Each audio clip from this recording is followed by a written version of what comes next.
How are you all doing this morning? Doing great. Cool deal. Before we get started on today's in-class assignment, I want to take care of a couple of questions that some of you have asked by email, and several people have asked them, so I just felt it would be easier to address it here, and then I'll make a post on Moodle later about it. So the first item of business is that some of you have a conflict with the exam time due to either your enrollment in one of Dr. Meng's calculus classes, and I think I've also heard at least one student say they have a heat transfer final at the same time. I don't know. I'm assuming that's some sort of mechanical engineering class. I don't know, not my bag of cats. So what I'm going to do is I'm going to allow students to take the exam on Wednesday evening, Tuesday afternoon, or Tuesday evening. And I feel strongly that these three different time slots should accommodate everybody. And if it doesn't, you're gonna have to ask your other teacher to deal with it, because I don't want to do any more than 3 different versions of the test. That's just too much work for me. If you've asked a question about, oh, I've got the X exam at the same time, what can we do? Well, I just answered that. I'm gonna let you take the test.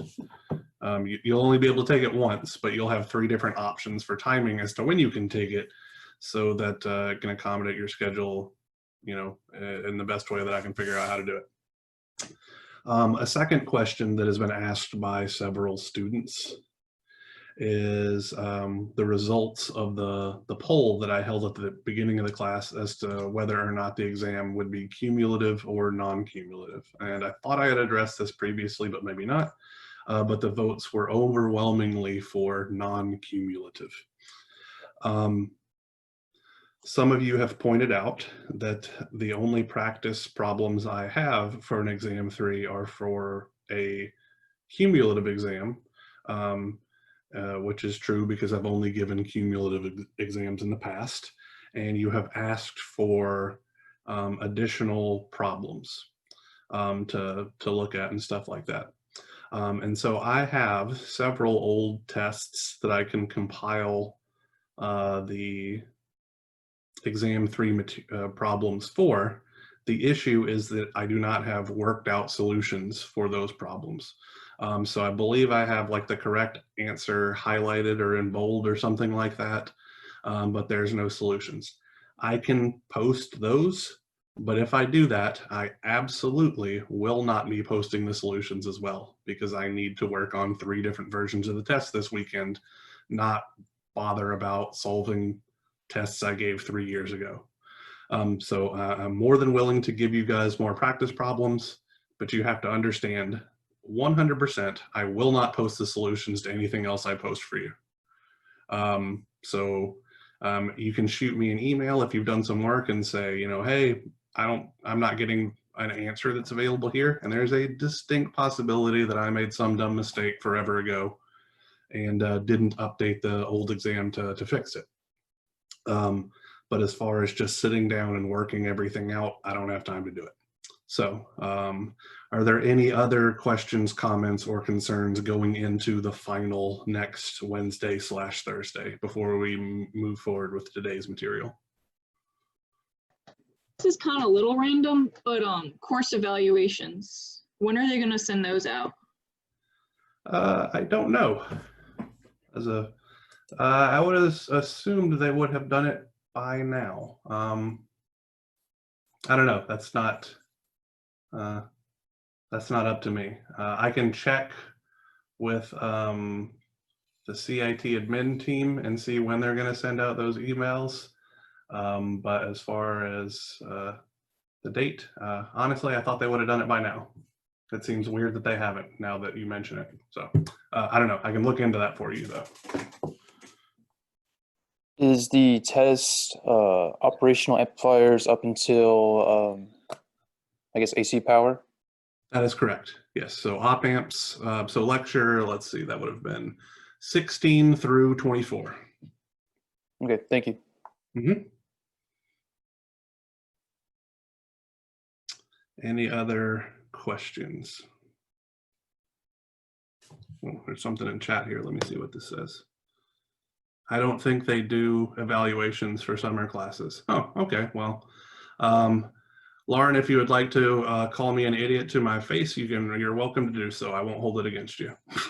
I mean, I did them last summer, so I don't know if it's different because of COVID, but I couldn't begin to tell you. I thought they did them for summer, but I don't know. But yeah. Yeah, like I said, I can look it up and I'll let you guys know if I find anything out. I'm not entirely sure who to ask, but I can figure things out. I'm reasonably intelligent most days. Okay, so now let me figure out how to close this group chat thingy. And then let's jump into our in-class assignment. So the in-class assignment for today covers effective values as well as complex power relationships. So the first problem here is dealing with the average value of periodic waveforms and the effective values of periodic waveforms. So scroll down here, sure. So to be clear, the average value of a waveform, so let's say that we have a waveform V of t that is periodic.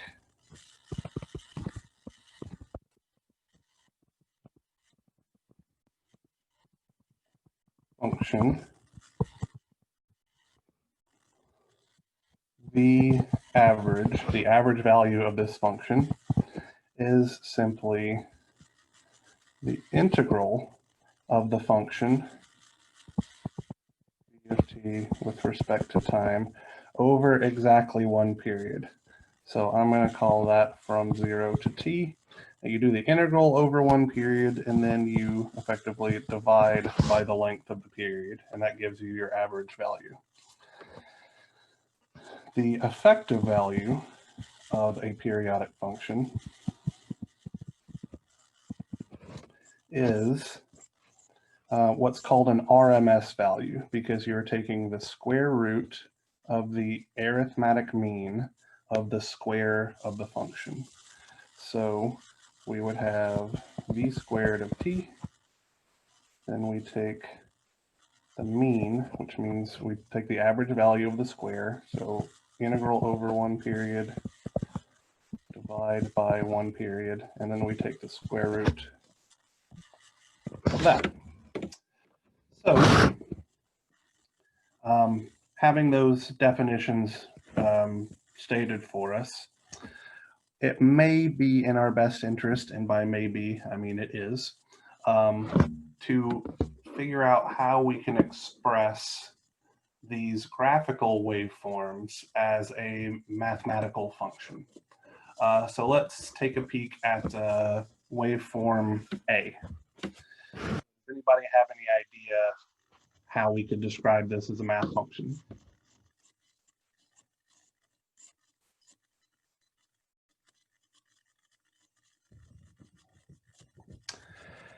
So let's start off with something real simple. Is it a sinusoidal function? Yes. Okay. Based on what the information that you're provided, would you characterize this as a sine function or a cosine function?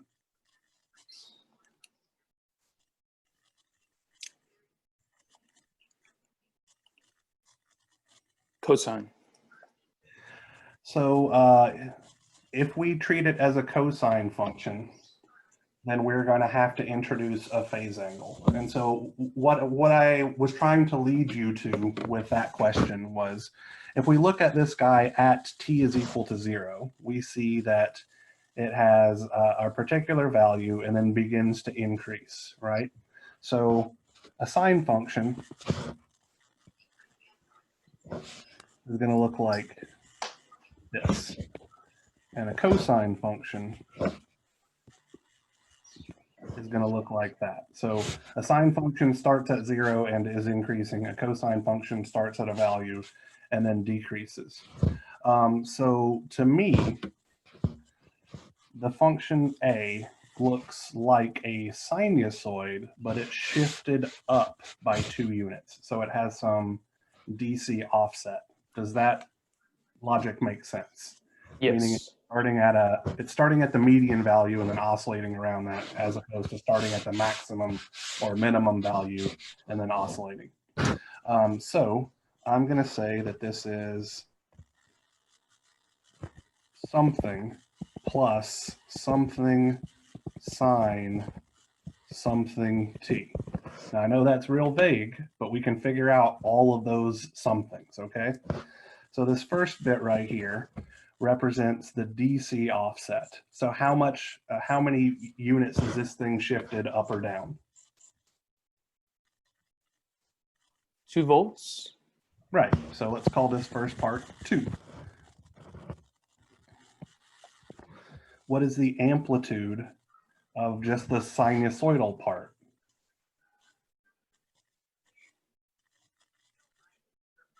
Remember, the amplitude is a measure from the peak to its median value. 1. Yeah, nothing wild or crazy there. All righty. And to get the frequency, let's see, we know that omega is equal to 2 pi times f, and where f is the linear frequency, and f is 1 over the period.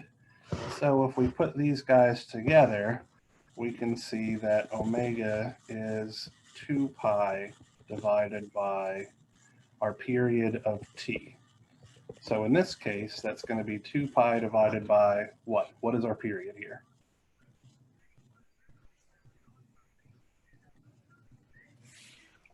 Would it be pi? Yeah, absolutely. So 2 pi over pi means that this is 2 plus the sine of 2t. So that's VA.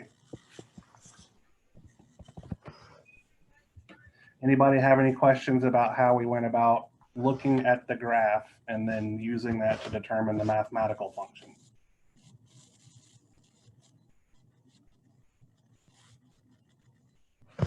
All right. So for VB,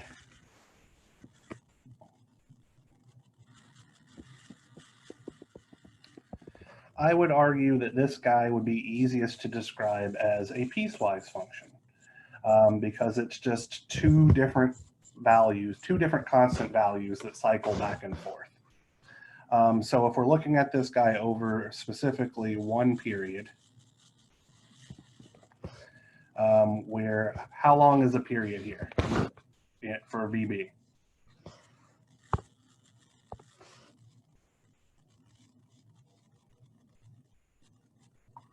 Four milliseconds.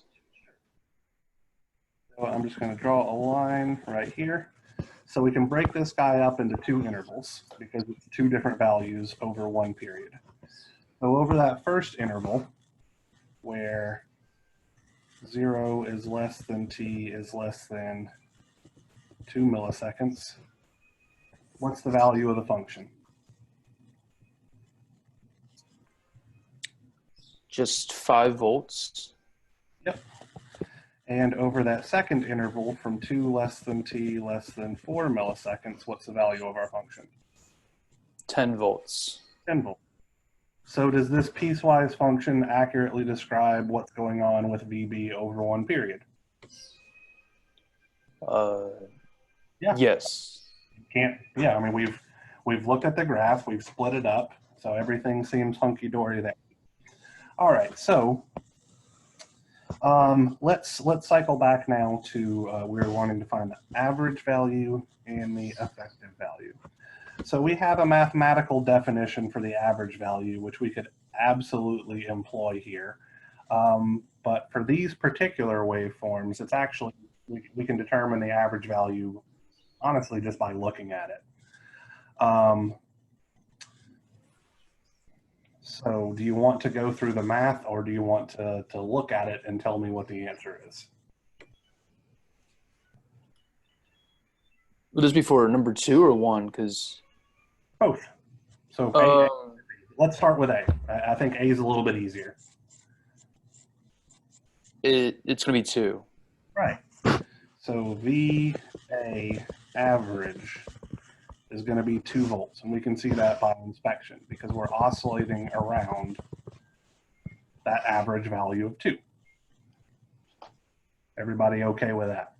If we went through the mathematical definition, we would absolutely get the exact same result. It would just probably take us 2 or 3 minutes of math, where as an alternative, we can just look at the darn thing and figure it out. For the series of rectangular pulses here, we can also figure it out by inspection. And one of the reasons that we can figure this one out by inspection is the fact that this interval is exactly 2 milliseconds, and this interval is also exactly 2 milliseconds. So it's going to make it pretty easy.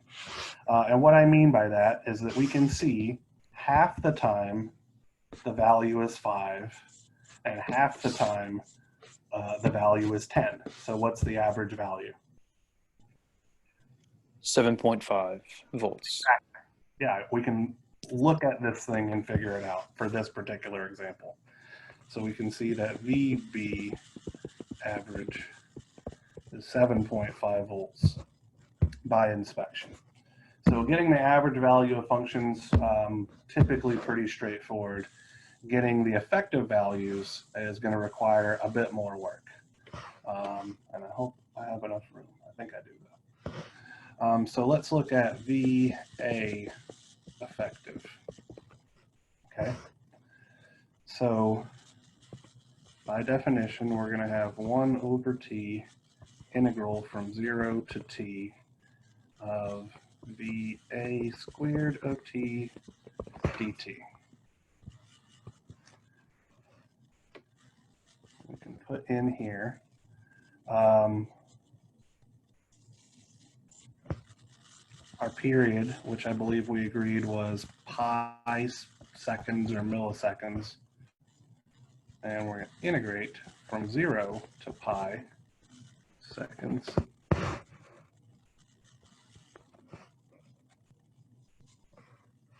The function 2 plus sine 2t quantity squared dt.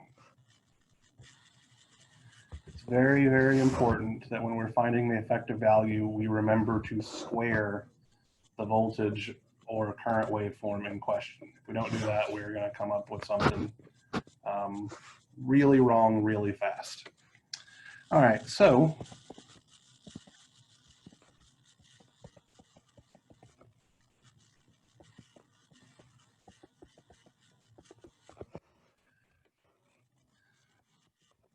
when I square this guy,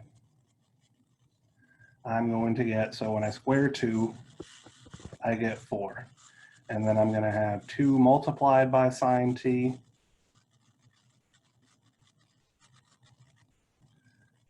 plus, so I'm trying to FOIL this thing out in my head effectively, okay? So I'm going to have 2 times 2 plus 2 times sine t, sine 2t plus 2 times sine 2t is going to look like 4 sine 2t. And then I'm going to have sine 2t squared, where sine squared is the same as 1/2 minus 1/2 cosine 4t. And this has units of volts dt. So I got this bit right here is sine squared of 2t, just to be very, very clear. All right, so we're going to evaluate this integral. It's going to be actually a lot easier than you might think it would be. Because I'm integrating over exactly 1 period, what's the integral of what I've underlined in green over exactly 1 period of a sine function?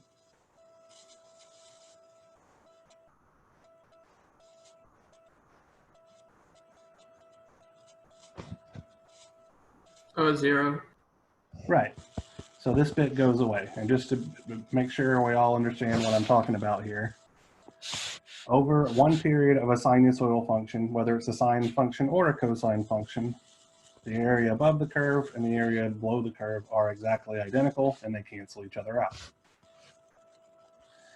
Now, this bit right here, just the 1/2 cosine 4t, because we are integrating from 0 to pi, we're actually integrating over exactly 2 periods. But if the integral over 1 period is 0, then the integral over any integer number of periods should also be 0. Goodness. So that bit should cancel out. And what this leaves us with is the integral, or excuse me, 1 over pi times the integral of 4.5 volts, sorry, this should be volts squared, from 0 to pi dt, which is simply the square root of 4.5 volts squared, which is 2.121 volts. And we're going to call it volts RMS to let us know that it is an effective value. So does anybody have any questions regarding calculating the effective value for this sinusoidal function that's shifted by a DC offset? Did any of the math I just did not make sense, I guess is a better question. Could you possibly explain how the sine 2t is 0 again? Sure. So when we're integrating this function over exactly 1 period, right? Look at our limits of integration here. We're integrating over 1 period. So if we take a sinusoidal function like this, so this is a sine function. Literally, this is 1 sine, whatever the frequency happens to be, okay? Mm-hmm. By definition, the area above the curve is identical to the area below the curve, right? Oh, I got you. Yep. So integrate it, it's going to cancel each other out. Yep, makes sense. And for the second bit here, we just have 2. So we're going to have, let me draw, let's see if I can fit in 2 sine functions, right? So we're going to have 1, 2, 1, 2, like so. So we have 2 periods. There's period 1, here's period 2. This guy cancels this guy cancels this guy, and it's still 0. So as long as we're integrating over a integer number of periods of a sinusoid, the value is going to give us 0 every time. Okay, thank you. No problem. So let's look at our second function. Using the exact same definition of our effective value. So VB effective will be the square root of 1 over t integral from 0 to t of VB of t squared. Our period, I believe, oops, get out of the way thing, was 1 over 4 milliseconds, or yeah, 1 over 4 milliseconds. And now, because we have a piecewise function, I'm going to have 2 integrals. The first integral is going to be from 0 to 2 milliseconds, and our voltage waveform was 5 volts quantity squared. And our second interval was from 2 milliseconds to 4 milliseconds, and our voltage waveform was 10 volts squared. So this is going to look like 1 over 4 milliseconds times 25 volts squared. And I'm doing the integration here, right? So this is a constant. So when I take the derivative of 5 volts squared, it's just going to be 25 volts squared times 2 milliseconds minus 0 milliseconds plus 100 volts squared 4 milliseconds minus 2 milliseconds. So is everybody catching what I'm throwing on this step? So I'm moving the constant term to the outside, and I just have the integral of dt, which is just going to be the upper limit minus the lower limit. And so now I can just break this down. So that's going to be the square root of, let's see,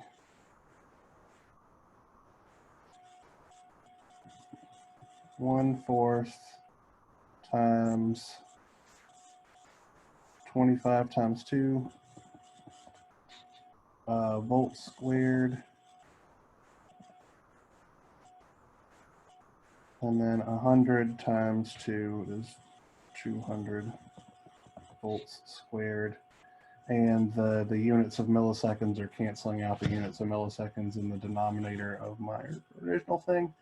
And from this, I believe I get 7.906 volts RMS. Okay, so any questions about calculating the effective values of a waveform? There will be at least one question like this on your exam, for sure.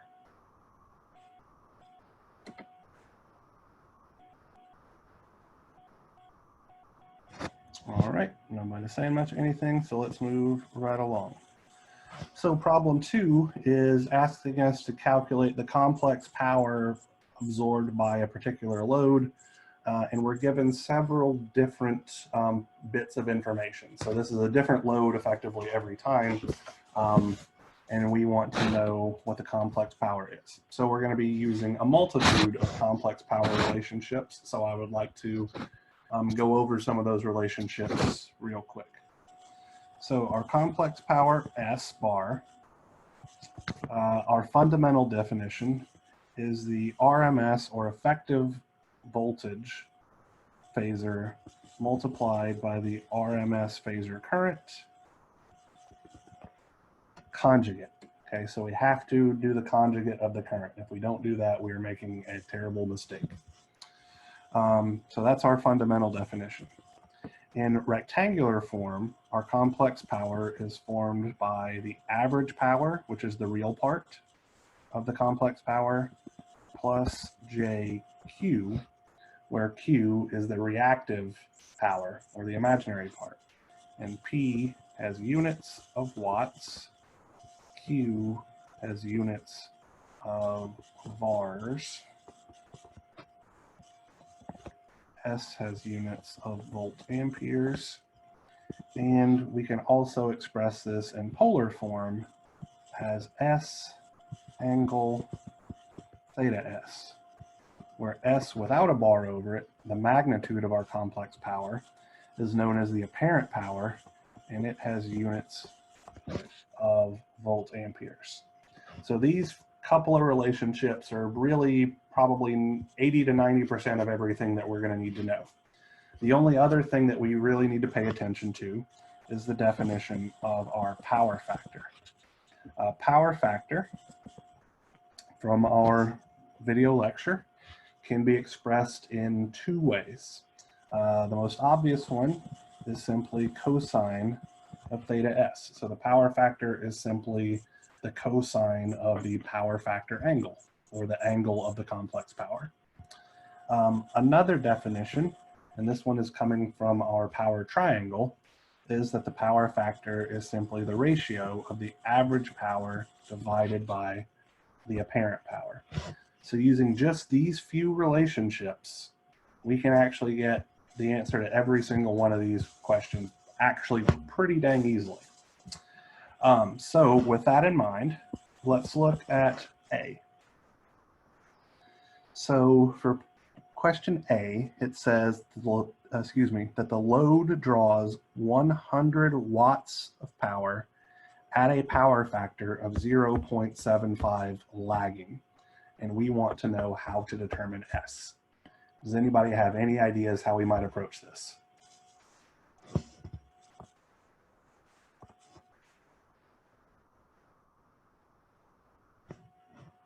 So we know 100 watts, and we know the power factor.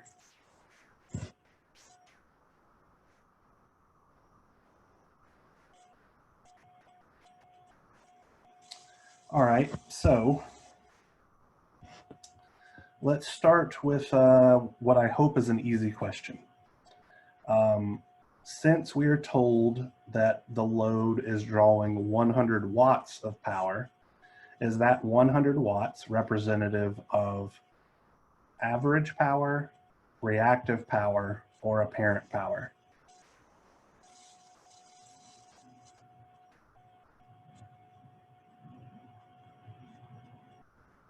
I literally just wrote down the answer to that question 2 minutes ago, and it's still on the screen. Average? Average power, right. So the real part, this guy. Okay, so we know P, and we know the power factor.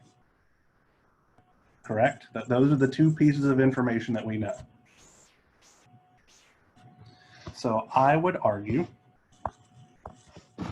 that the complex power is going to be the average power divided by the power factor.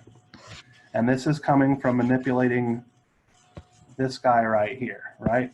If I transpose this S with this power factor, I can see that the magnitude of my complex power is simply the average power divided by the power factor. And then I'm going to have an angle of the inverse cosine of my power factor, right? So if power factor is cosine theta S, then theta S is inverse cosine the power factor. Now, because I'm told specifically that my power factor is lagging, I need to make sure that this angle is positive. Anytime I have a lagging power factor, my power factor angle is positive, and anytime I have a leading power factor, my power factor angle is negative. So this is all the information I need to determine the complex power. So I would have 100 watts divided by 0.75, no units because power factor is a dimensionless quantity, at an angle of inverse cosine of 0.75. And if I put this into my calculator,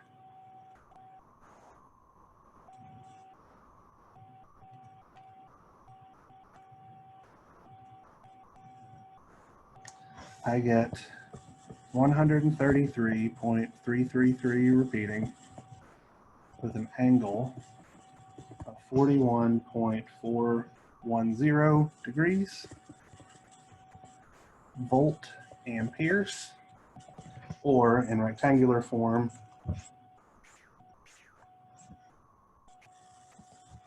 100 plus J 88.192 volt amperes. So we took two small pieces of information out of all the possible information that we could have been given, and were able to determine the complex power absorbed by this load.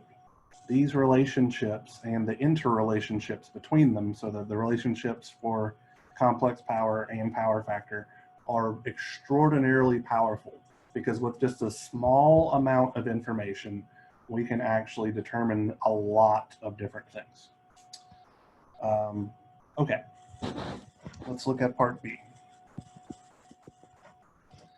We're told that the load draws a current of I RMS phasor is equal to 9 plus J5 amps RMS, while connected to a voltage of 120 angle 32 degrees volts RMS.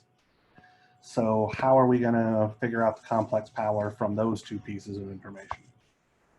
we know Multiply the conjugate of that current value by the just the RMS voltage. right. So that's going to be 120 angle 32 degrees volts RMS. And then what's the complex conjugate of my current going to be? So it's going to be 9. And it's going to be a J5 here. But do I have a plus or a minus? It will be the minus. Right. To take the complex conjugate, we simply change the sign of the imaginary portion only for a rectangular form complex number. And so if I throw this into my calculator, 120 angle 32 times 9 minus J5, I get 1235.476 with an angle of 2.945 degrees. Let's see, volts RMS times amps. So this is going to be volt amperes because it's complex power. And in rectangular form, this looks like 1233.844 plus J 63.484 volt amperes. All right.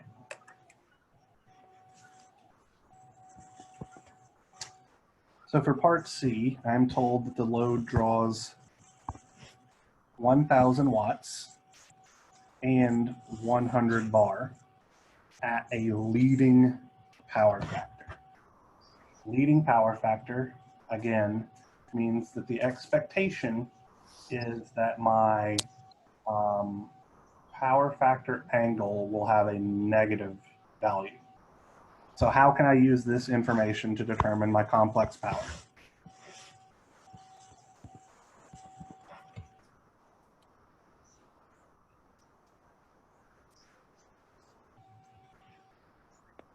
So 1,000 watts is representative of average power, reactive power, or apparent power. Average. Right. So that means that in rectangular form, I'm going to have 1,000. 100 bars is average power, reactive power, or apparent power.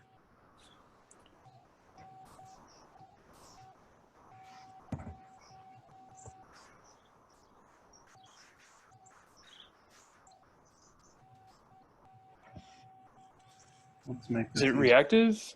Yes. So this is, I was going to make this even more easier for you guys. P is average power, Q is reactive, and S is apparent. Okay. So we are given P and we are given the magnitude of Q.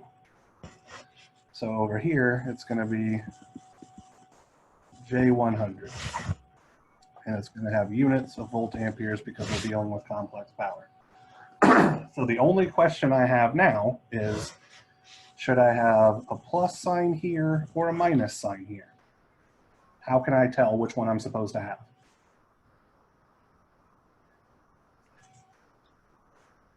Minus, since it's going to be a negative power factor? Exactly right. Well, it's not going to be a negative power factor. It's going to be a negative power factor angle. Angle, right. So you're absolutely right. So if S were 100 plus J100, we would see that the angle is positive. So it needs to be S equals, excuse me, 1,000 minus J100 to give us a negative angle. And we can just throw this into our calculator.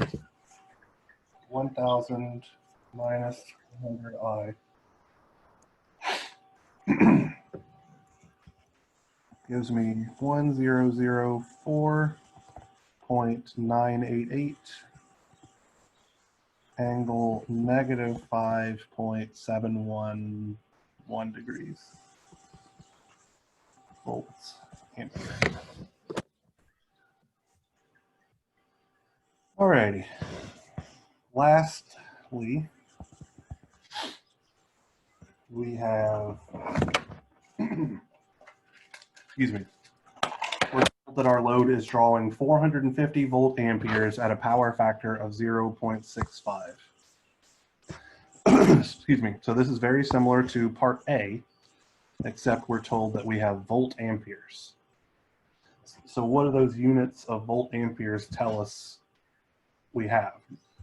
Reactive power, average power, or apparent power? Apparent power. Apparent power. Okay. So the apparent power is the magnitude of the complex power. So that means, unlike our first example, we know that S is just going to be 450 volt amperes with an angle of, let's see, we have a power factor of 0.65 lagging. So what am I going to need to do to figure out the angle here?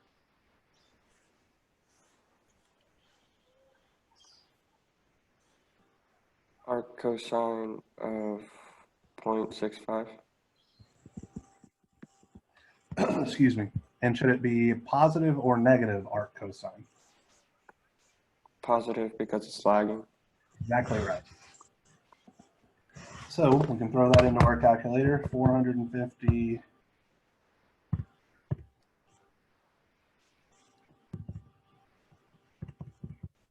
arc cosine of 0.65, and we get 450 angle 49.458 degrees volt amperes, which in rectangular form looks like 292.5 plus J 341.97 volt amperes. So in each of these cases, we were given two to three pieces of information. I think only number C was the only one that actually gave us three pieces of information.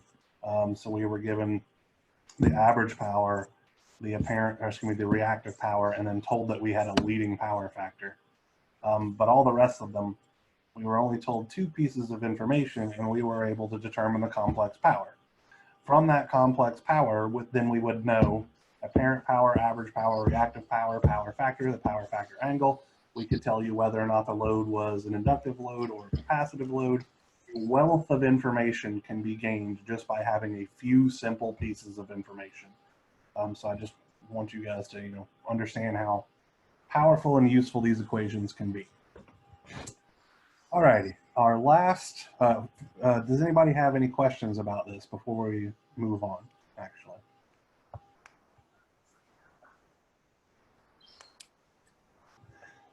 So because I see an awful, sorry, where did I go here?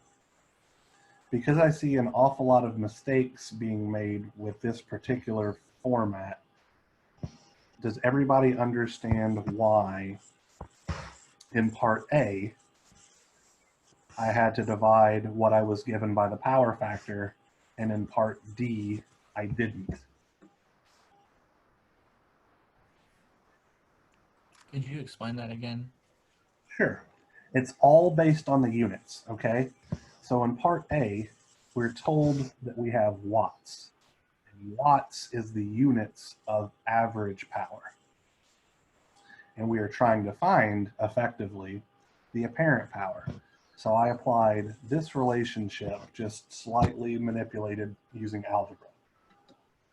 In part D, I was told that I had the units of volt amperes. Well, volt amperes is the units of apparent power, which means I didn't need to manipulate it to get the magnitude of the complex power because it was told to me. Does that make sense? Yes, sir, that makes sense. Okay. So yeah, I just want to make sure that we're clear about that. You've really got to pay attention to these units, or you can be doing everything right and then come out with the wrong answer because you made one small incorrect assumption at the beginning. Okay. So here in problem 3, we are asked to determine the average power absorbed by impedance A, the apparent power absorbed by impedance B, and the reactive power absorbed by impedance ZC. And then we are asked to determine the power factor at which the source is supplying power. So let's see how I want to do this. And I'm saying how I want to do this because we could go about this in a, all right, so well, let's talk about some things here. So I could get the average power absorbed by the impedance ZA if I knew the complex power SA. I could get the apparent power absorbed by element B if I knew the complex power SB. I could get the reactive power absorbed by impedance C if I knew SC. And I could get the power factor at which the source is supplying power by simply adding all three of those complex powers together. Because the power factor at which the source supplies power has to be equal to the power factor at which the loads are absorbing power. Now, that begs the question, what's the most efficient means by which to calculate SA, SB, and SC? And this is where we can apply a multitude of different circuit analysis tools to get our possible answers. So I'm going to define an RMS phasor voltage VA like so, and then an RMS phasor voltage, and I'm just going to call it VBC like so, and it's the same because it's the same voltage over impedance B as impedance C because they are in parallel. Everybody okay with that? Yes, sir. Now I could define an RMS phasor current IA, an RMS phasor current IB, and an RMS phasor current IC like so. And I could use my fundamental definition, S is equal to V times I conjugate, and get the complex power of all of those three things. But that's actually more information than I need to determine the complex power for those three impedances. And so let me explain what I mean. So fundamentally, we know that S is equal to V RMS phasor times I RMS phasor conjugate, correct? That's our basic definition. If I apply Ohm's law, I could say that the complex power is V multiplied by V divided by Z conjugate, where I've simply replaced my RMS phasor current, I, with the RMS phasor voltage divided by the impedance, which using Ohm's law tells me that that's the current. This gives me V conjugate times V divided by Z conjugate is the complex power. Now, the reason why I've gone through these steps is to show you that I can actually get the complex power absorbed by all three of these elements by only knowing the voltages. And I could also develop relationships that will allow me to do it by only knowing the currents as well. The reason I chose the voltages in this case is because I can figure out what VA is, and I can figure out what VBC is just using voltage division. So I can do all of my necessary circuit analysis in 2 steps instead of figuring out all of the possible different pieces of information that I could possibly need. I've developed a means to where I really only need to know 2 pieces of information, and that would allow me to do a little bit of math and figure out all 4 answers in this problem. Does that make sense? Yes. So from an efficiency standpoint, really understanding the complex power relationship and then how you can use simple things like Ohm's law to adapt it to information that you can easily determine will greatly shorten the amount of circuit analysis and processing time that you have to employ. So with that in mind, we can say that VA, using voltage division, is going to be VS, which is, well, let's write it out here first. It's going to be VS times ZA divided by ZA plus ZB ZC over ZB plus ZC, where ZB times ZC over ZB plus ZC is just ZB and ZC in parallel. So first, is everyone on board with this being the correct way to apply voltage division to this system? Yes, sir. Right. So now, how I would personally approach this problem is I would just store the impedances ZA, ZB, and ZC in my calculator, and it's going to make things really, really easy to do. So give me just a moment to take care of that. So I'm using my TI calculator. So I'm going to store 2 angle 15 as A, just to make things legit. 10 minus 5I as B, and 8 plus 6I as C. And this is going to let me say then that, let's go down to my equation, VA is going to be VS, sorry I didn't write that down, 120 angle 45 times A over A plus B times C over B plus C.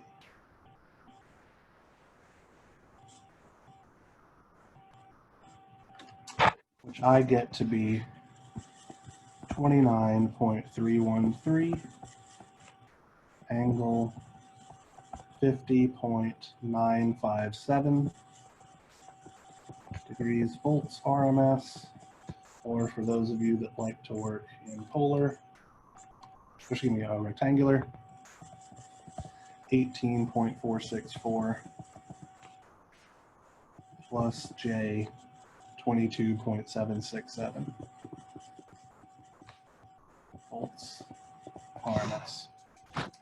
And now my voltage VBC is going to be practically the same thing, except that I'm going to change the resistance value in my denominator. So my numerator is still going to be my denominator is still going to be ZA times ZB ZC over ZB plus ZC. But my numerator is now going to be ZB ZC over ZB plus ZC. So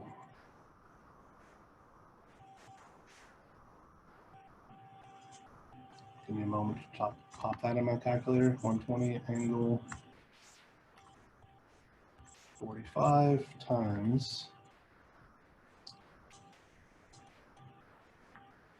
B times C over B plus C over A plus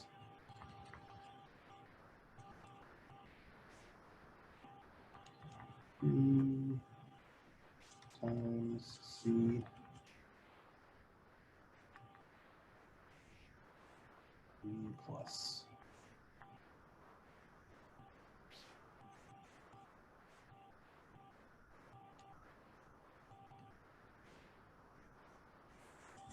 90.896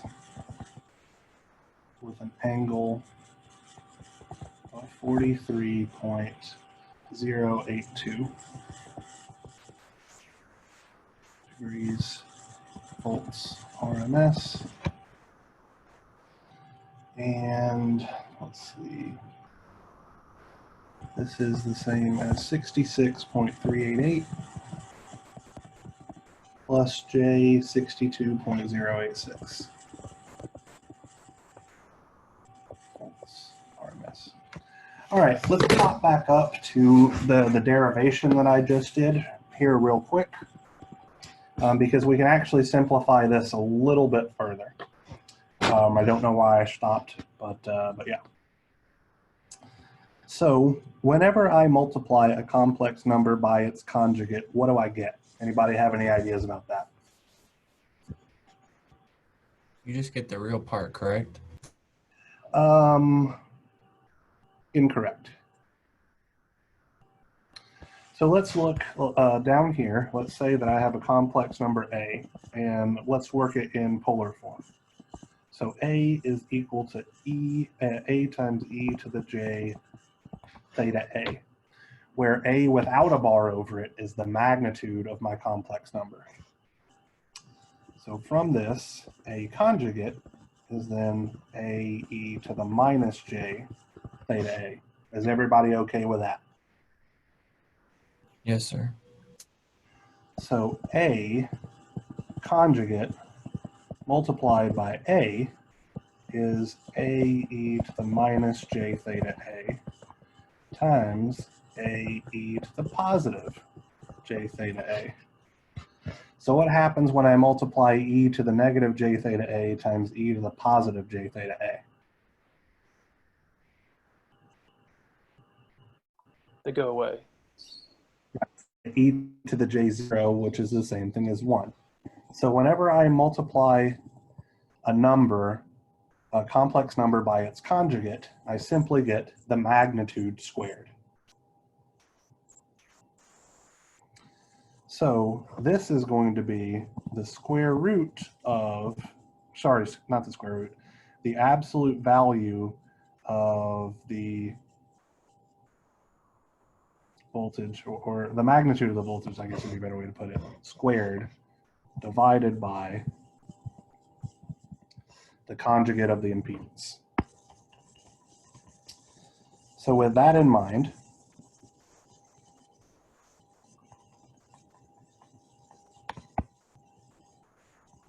I'm going to erase all this junk.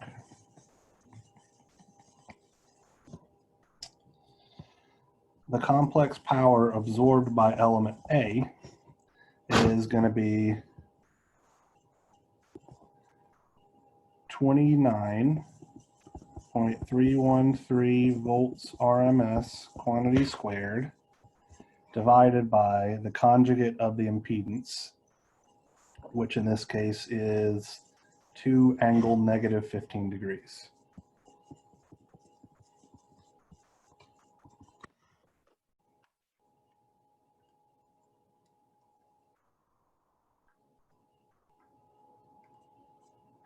Wait, why is it negative 15?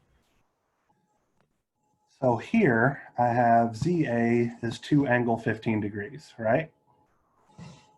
In my equation, I need the conjugate of Z. So for a polar form complex number, I get the conjugate by changing the sign on the angle. Yes, sir. I'm sorry, I missed that. No, not a problem at all. Questions are good, because I'm sure you weren't the only one that missed that or had a question about that. So it's very good that you asked. So if I put that into my calculator, I get 429.626 with an angle of positive 15 degrees volt amperes, which in rectangular form looks like 414.967, or excuse me, 987 plus J 111.195 volt amperes. So we are asked to determine the average power absorbed by this impedance ZA. So somebody tell me what it is. It's just the P, which would be the 414. Exactly right. So if we can determine the complex power, we inherently know the average power, which is the P, the reactive power, which is the Q, and the apparent power, which is the S, by definition. So that's why, despite the fact that we're told to determine just the average power, I calculated the complex power. It lets me know all of that information at a glance. I don't need to remember equations like the magnitude of the RMS voltage times the magnitude of the RMS current, cosine the theta Z minus theta I, all that kind of crap. I don't need any of those big ugly definitions to remember. I can just work with very, very simple definitions and still get every different piece of information I could possibly want. All right, so for the complex power absorbed by element B, I'm going to have the voltage,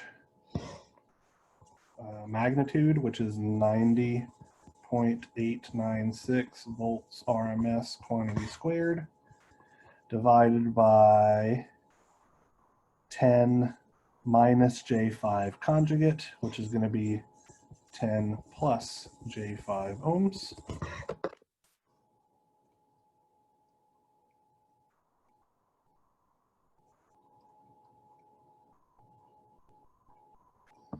And that gives me 738.983 with an angle of negative 26.565 degrees volt amperes, which in rectangular form looks like 660.967 minus J 330.483 volt amperes. So I'm asked to determine the apparent power absorbed by ZB. So what's that going to be? It is the imaginary part of the rectangular version of that, the S power. So the imaginary part of the rectangular version of S is the reactive power. The apparent power is the magnitude of the polar form. Oh, I was skipping ahead. I was like looking through my notes and I was looking at things. Yeah, sorry. Yeah, nope, not a problem whatsoever. It's good that you guys are recognizing, though, that you can just take the bits and pieces to solve this thing. So I'm pleased as punch right now. All right, so SC.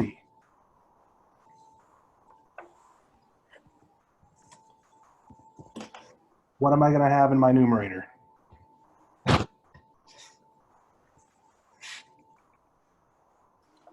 The 90.896 V RMS squared.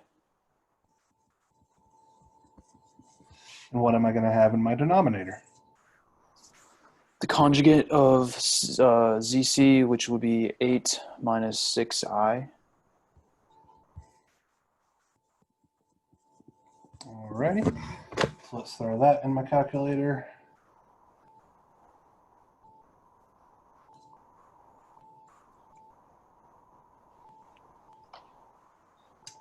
I get 826.208 with an angle of 36.5 870 degrees.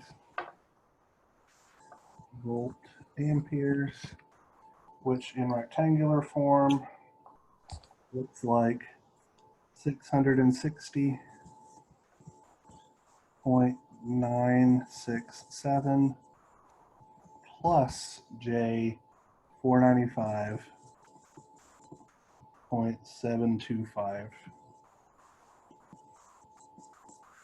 volt amperes.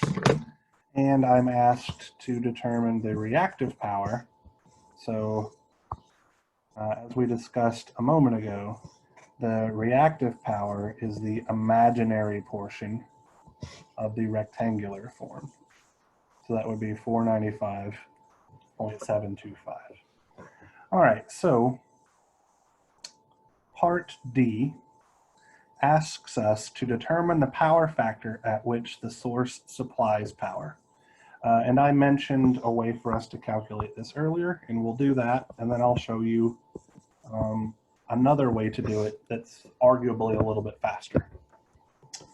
So for part D, what I stated previously, and hopefully we can all think through this logically, it's just an application of Telegen's theorem that the sum of the power absorbed has to equal the sum of the power supplied. Doesn't matter whether it's instantaneous, average, reactive, or whatever.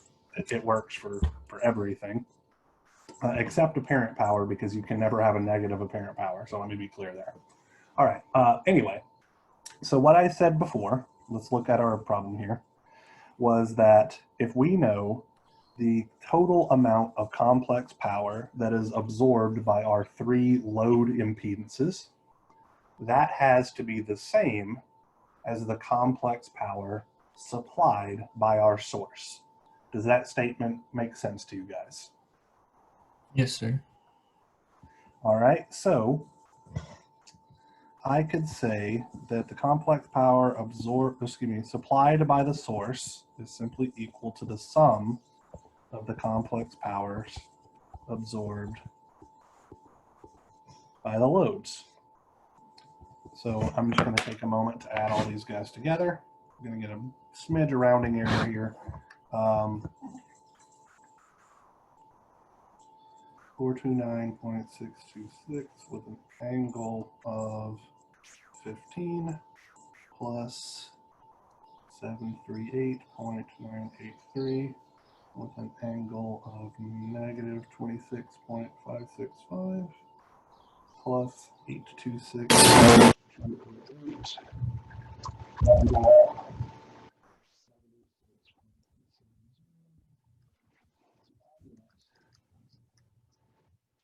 1,758.780 with an angle of 9.043 degrees volt amperes. So knowing that, how would I determine my power factor?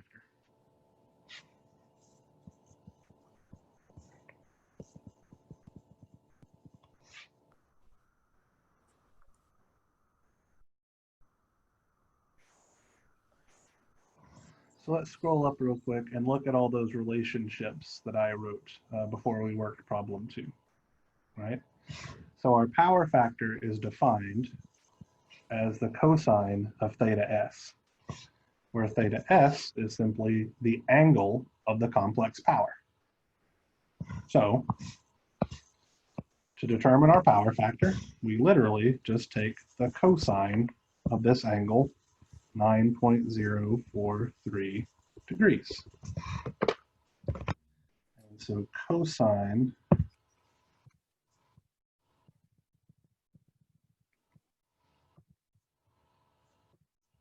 of the angle of that complex power, I could stop hitting too many buttons on my calculator, is 0.987. And is this power factor going to be leading or lagging? Lagging because it's positive? Exactly right. And so there's our answer. Now, technically, we could have gotten the answer to part D doing none of the complex power circuit analysis that we did. And so let me explain what I mean. What if I wanted to determine the equivalent impedance of these three impedances here? What would it be? From the perspective of the source. So if I took the source away and looked in like this, what would my equivalent impedance be?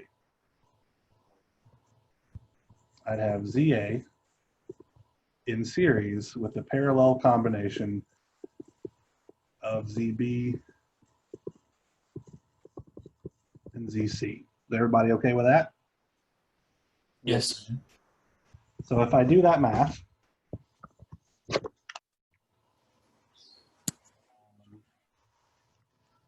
A plus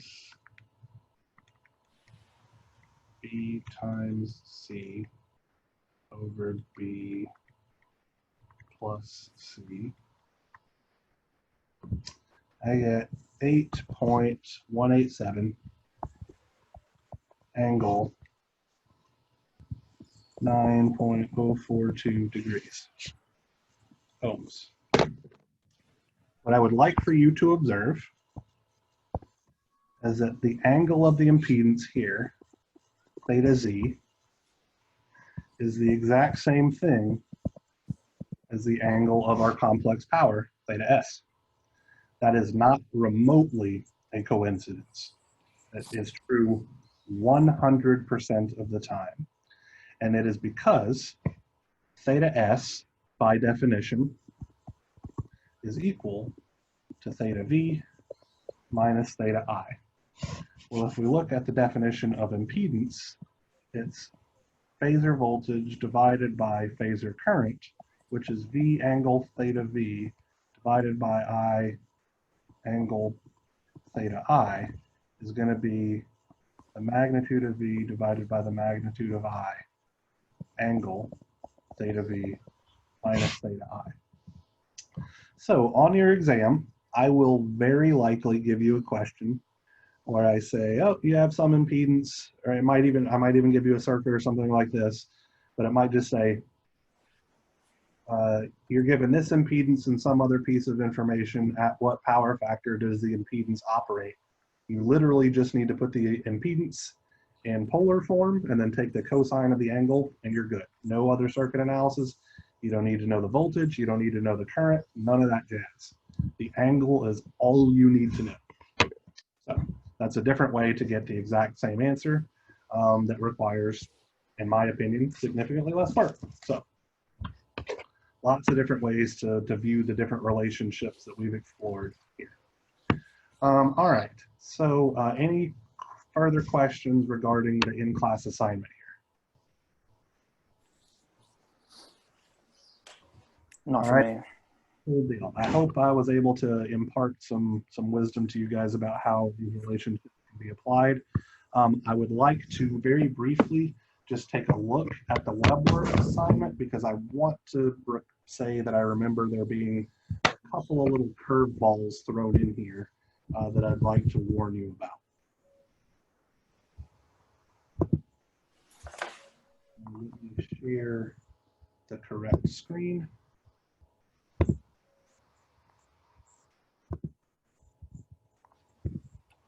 You guys can all see the Webwork thing, right? Nobody's telling me to. Yes. Let's see, homework 23.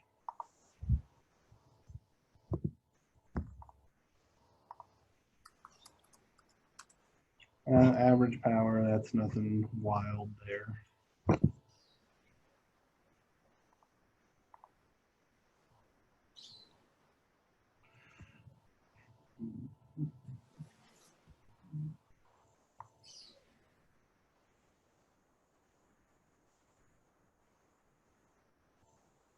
Okay, so for this problem here, A, B, and C, particularly A and B here, I want you to notice that you're asked to find the Thevenin voltage, and the unit of the Thevenin voltage is volts, not volts RMS, okay?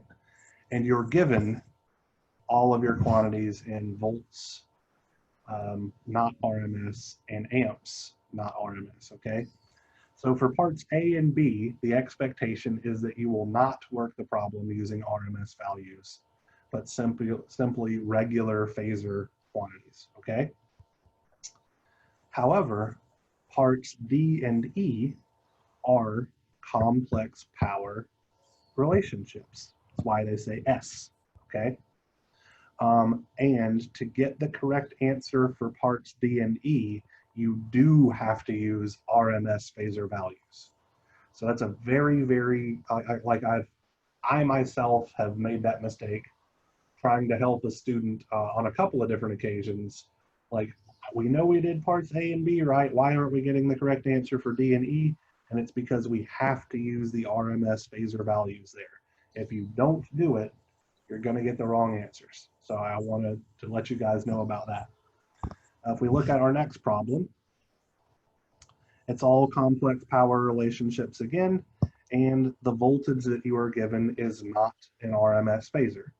So to quickly revisit effective values, these are sinusoidal steady state circuits. So how would I find the effective value of that voltage Vs in my on my screen here?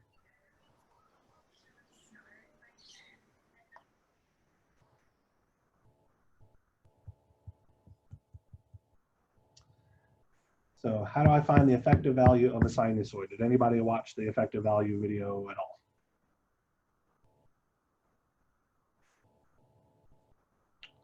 Doesn't seem like it. Okay, well, let's circle back around to this thing real quick, or actually let me do it here. Edit.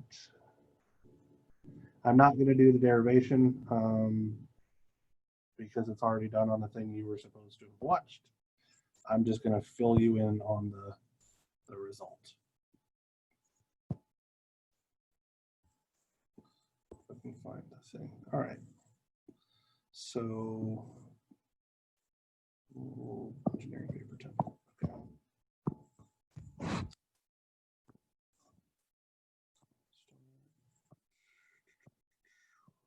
There we go. Okay. So, let's say that we have a time domain voltage. V of t is equal to Vm cosine omega t plus some phase angle theta v, right? This is our time domain representation of that signal.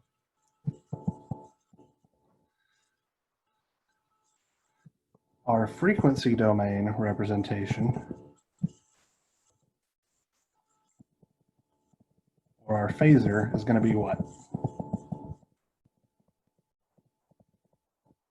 We get the phasor from the time domain signal.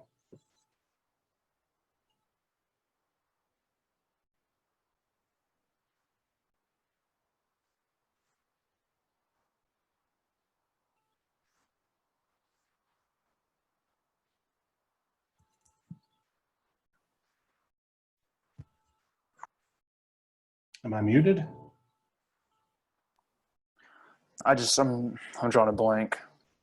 Okay, so that terrifies me for you guys' exam. That's probably the easiest question I could ask you. Oh, So it's going to be Vm angle theta v. that's it. Exactly right. Vm angle theta v. You take the magnitude and you take the phase angle and you throw away all the rest of the information.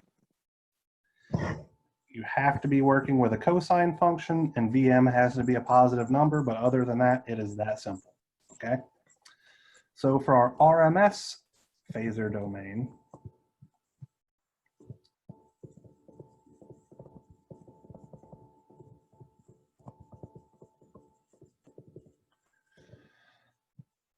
I'm going to have V squiggle, where that squiggle, so when I'm working in the regular frequency domain, I use a bar in my notation. And when I'm working in the RMS phaser domain, I use a squiggly sign like that to let me know that I'm in the RMS. So that's why I use squiggles on so much stuff today.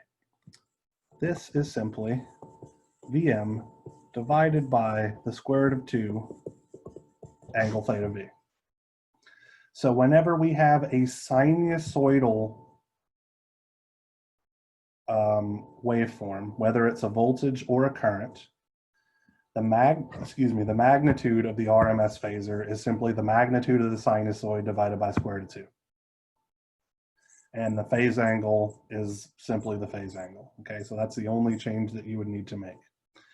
That is only valid for sinusoidal waveforms. Okay, so you can't use it for triangular waves or anything like that.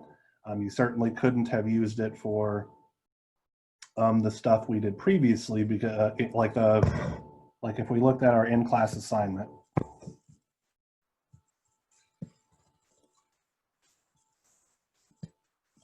and we look even at problem 1A, we could not say that 1 divided by the square root of 2, because that's the magnitude of the sinusoidal part, is going to be equal to the effective value that we found, because part A here isn't a pure sinusoid. It has a DC offset.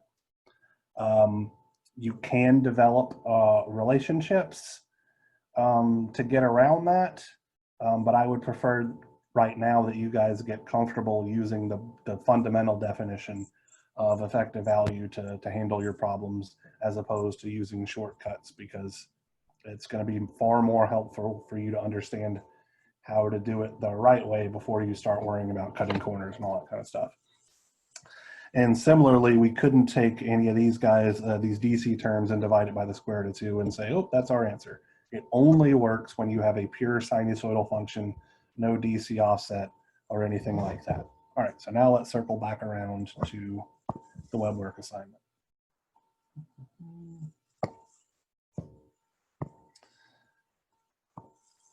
So in this guy right here, in order to even start working the problem, literally, the first thing that you should do is take that VS is equal to 128 angle 95 degrees and divide it by the square root of 2. That is your first step to be able to solve this problem. After that, you can approach the circuit analysis in any way that you want to. You could notice a couple of things right off the bat here, though, and so I want to do a few things while I'm at it. So for instance, for the 4 ohm resistor, you're asked to find the complex power in rectangular form. Well, the reactive power absorbed by a resistor is always 0. And similarly, the average power absorbed by a capacitor or an inductor is always 0. So I know without a doubt that I can put 0 in these 4 blanks and be correct. And I don't have to do any extra work. So fundamentally understanding what's going on can be pretty useful. You could approach this like I did with the last in-class assignment problem, where you can just simply use effectively voltage division to figure out the voltage drop over everything and then use that to find the complex power. You could treat the 10 ohm resistor and the minus J5 ohm capacitor as a single element, and then do nodal analysis to find out all the values like we did in last Tuesday's in-class assignment.